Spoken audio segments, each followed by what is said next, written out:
Democratic Party primary turnouts have been 22, 23, and 24% right here in Palm Beach. Yes. And right next door, the average for the past 5 elections in Broward County is 18% turnout. And when I was in Orlando last week, 2 of the people running for the county commission, that's Orange County, told me that their turnout was going to be 16%. Now, how can we have an effective democracy when only 16% of the people think it's important enough to come out and select who is going to be your next United States Senator? Now let me put this in perspective so that we understand what the problem is. Right here in Florida, the real figure is 1,200,000 people that are unemployed. But that's not the real number, because you have people that have given up looking for work or that are underemployed. So the number is over 2 million people. Now that's a lot of human beings. That's a lot of Americans out of work right here in Florida. Now let me give you the other side of it. Those that are working, more than half, 54%. 54% make wages that are 150% of poverty level or less. How can anybody raise a family with that? How can you buy a house? How can you buy a car? How can you keep your family properly managed that way? You can't. So we have a serious problem. But let me tell you what the issue really is. And Alan, you mentioned it. It's education. Yeah, and let me put it to you this way. The current governor is going around saying that we're breaking through in education. But you know who I trust? The Pew Foundation figures. The Pew Foundation figures say, listen to this, 58% of the kids that go to high school graduate. 58%. That means that 42% do not graduate. Well, what happens to those kids? Now, we're talking about an America that has to compete now with China, would you believe, and Europe and all these other countries that are competing with us.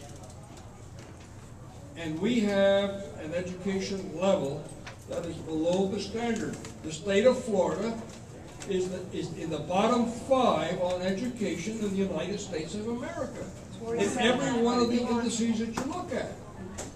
So the question is, well, it isn't all about money. I know it's not about money, but you know, I was a visiting professor at Princeton University in American Studies, and I want to tell you this.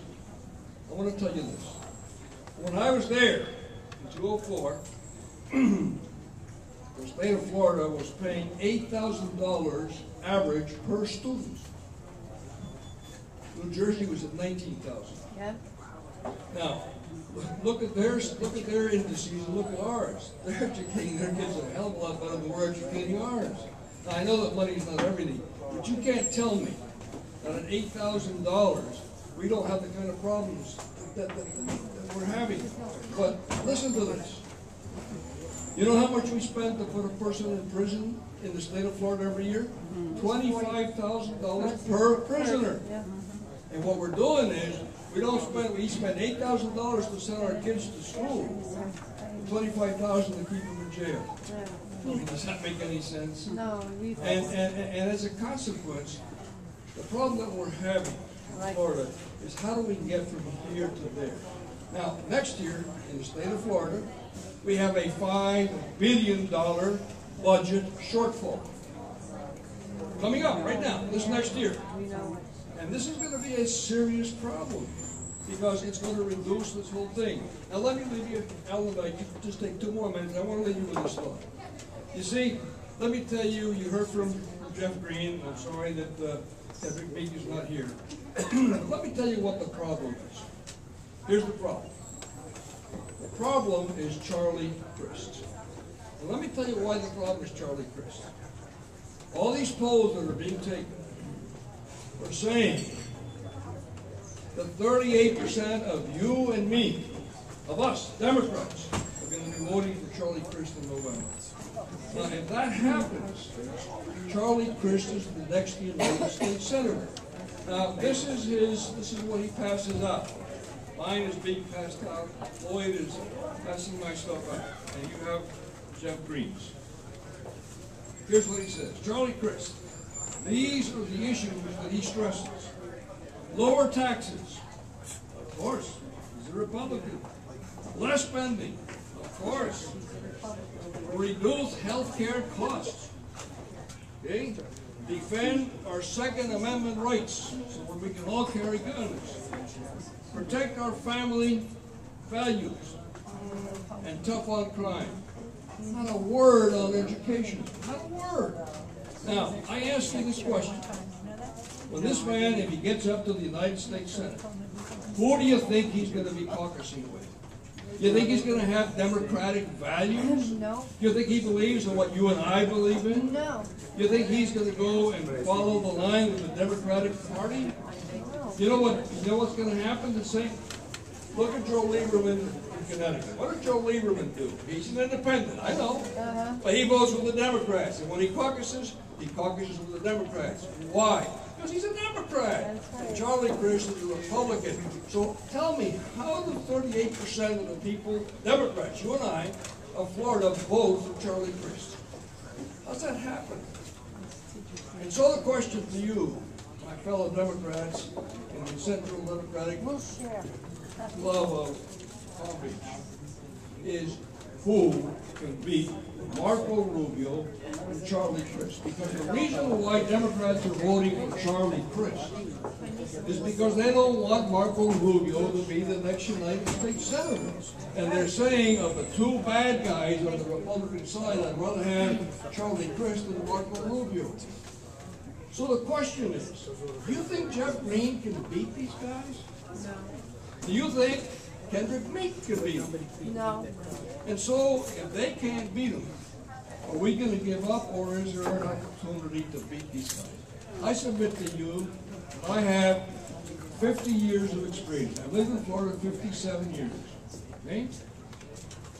I have 25 years in the private sector, and 25 years in the public sector. I was mayor of Miami for 12 years, not one single scandal.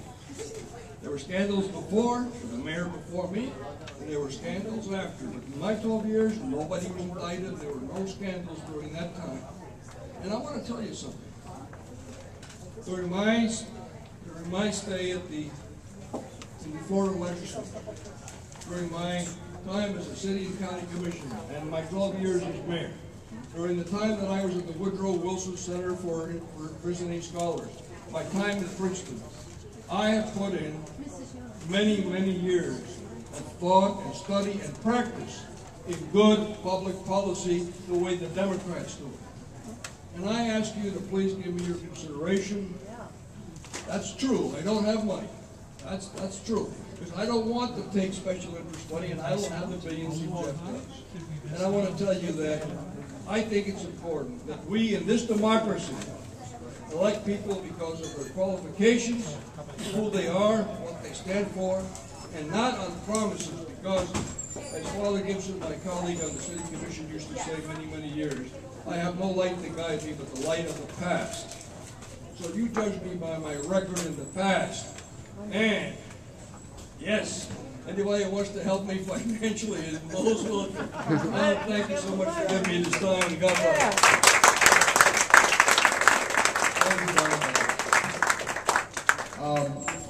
We have a gentleman running for the court.